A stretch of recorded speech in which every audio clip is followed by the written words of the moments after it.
Anders kan gå först till lucka vi 0-0 mot Fulham. Jo, tack för det.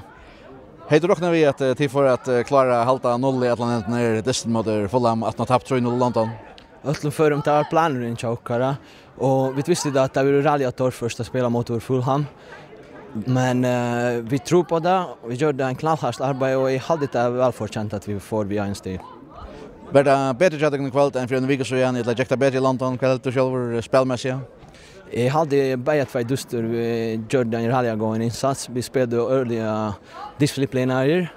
Men i London gjorde vi några fel här inne i värja som kostar mål. Men tog bättre och vi det lucka och ungan folk kom in där tog vi tända i 0-0.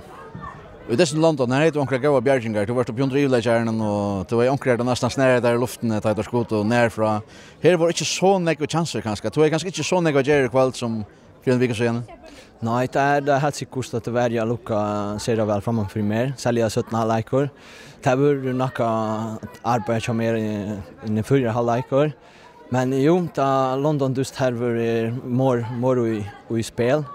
Men faktiskt lyckas mycket ralliga glavar för att det lucka och ända vid 0-0 i det. Det är bästa förska Europacup-urslit nägrande mamma väl säga ett första spel jämnt mot en League Premier League. Hur så följt ut att nästan är du öliga glavar?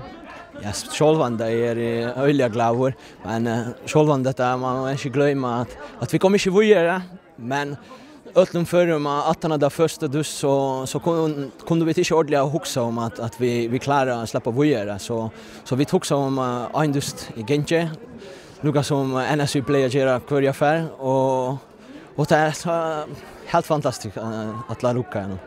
Tack för det Anders kan gå till lucka vi 0-0. Tack för det.